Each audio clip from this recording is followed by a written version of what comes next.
வணக்கம். இப்பதிவினை முதற்தடவை பார்ப்பவர்கள் அல்லது ஏற்கனவே பார்க்கத் தவறியவர்கள் சப்ஸ்கிரைப் பண்ணி பார்க்கும்படி தயவுடன் கேட்டுக்கொள்ளுகிறேன். உழைப்பால் உயர்ந்தவன்.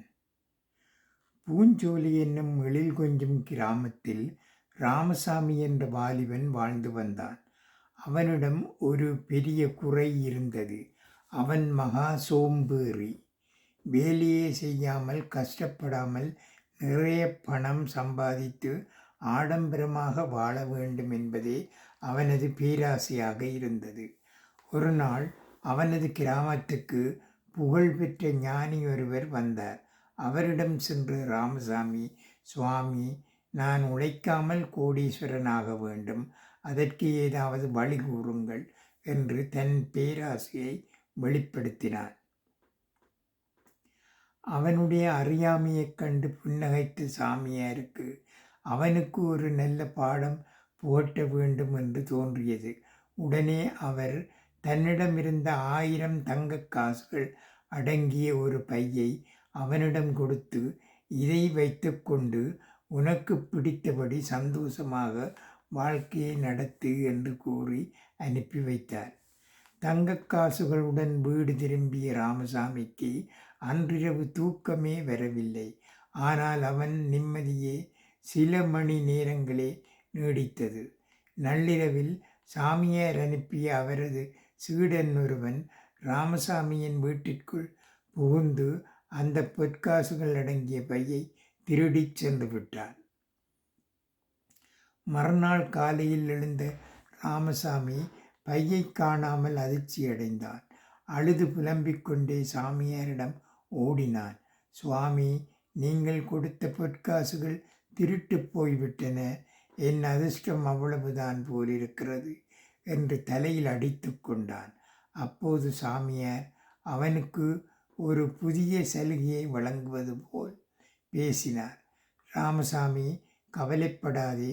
நான் சொல்லும் சில வேலைகளை நீ சரியாகச் செய்தால் உனக்கு மீண்டும் அந்த 1000 பொற்காசுகளையும் அதைவிட அதிகமாகவும் சம்பாதிக்கும் வாய்ப்பு தருகிறேன் என்றார்.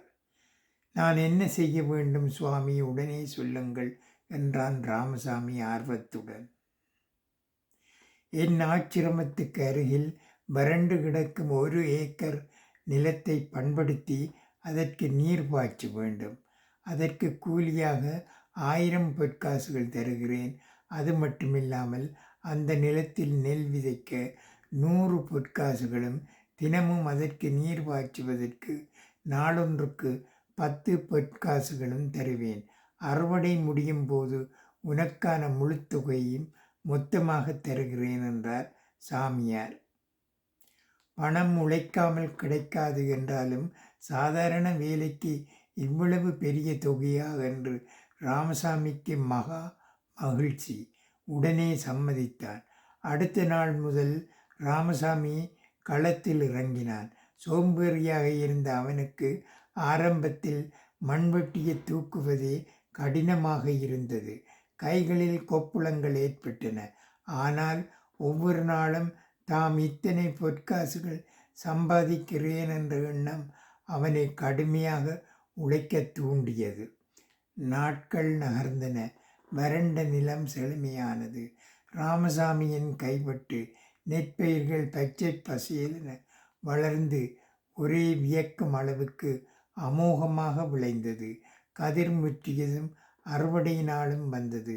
நெல் மூட்டைகள் ஆச்சிரமத்தில் குவிக்கப்பட்டன. அறுவடை முடிந்ததும் சாமியார் ராமசாமியை தன்னிடம் அழைத்தார்.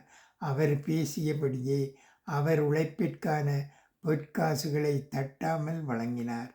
அது மட்டுமன்றி கூடுதலாக 2 மடங்கு பொற்காசுகளையும் அவன் கையில் கொடுத்தார். ராமசாமிக்கு தலை சுற்றியது.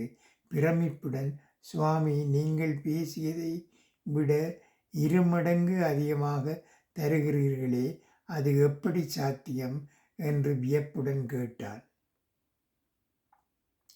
சாமியார் புன்னகைத்து, ராமசாமி, நன்றாக பார். உன் வேலைக்கு சம்பளமாய் நான் தரும் பொற்காசுகள் ஒரு பங்கு என்றால், உன் 3 மாத உழைப்பின் பலனாய் இந்த நிலத்தில் விளைந்த நெல்லை விற்று கிடைத்த லாபம் அதைவிட 2 மடங்கு அதிகம். அந்த நிலம் என்னுடையது அல்ல, அது உன் முன்னோர்கள் உனக்காக விட்டுச் சென்ற பூர்வீக நிலம்தான்.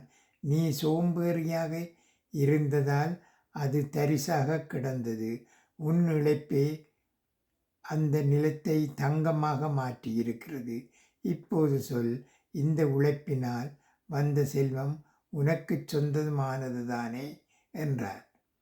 மேலும் தன் சீடனை அழைத்து அன்று திருடப்பட்ட பொற்காசுகளையும் அவனிடம் ஒப்படைக்கச் சொன்னார் சாமியார். உனக்கு உழைப்பின் அருமையை உணர்த்தவே நான் இந்த நாடகத்தை ஆடினேன் என்றார். ராமசாமிக்கு தன் தவறு புரிந்தது. அவனது கண்கள் பனித்தன. சாமியாரின் கால்களில் விழுந்து, சுவாமி, சோம்பேறியாக இருந்த எனக்கு உழைப்பின் உன்னதத்தையும் அதன் மூலம் கிடைக்கும் நிம்மதியான செல்வத்தின் பெருமையையும் புரிய வைத்து விட்டீர்கள். என்னை மன்னித்து விடுங்கள். இனி நான் உழைத்து மட்டுமே முன்னேறுவேன் என்று உறுதியளித்தான். இக்கதையின் நீதி, முயற்சியும் உழைப்பும் இல்லாத சொத்து நிலையற்றது. தன் கையே தனக்கு உதவி என்பதை உணர்ந்து சொந்த உழைப்பால் ஈட்டும் செல்வமே ஒருவனுக்கு உண்மையான நிம்மதியையும் நிரந்தரமான பெருமையையும் தரும். நன்றி, வணக்கம்.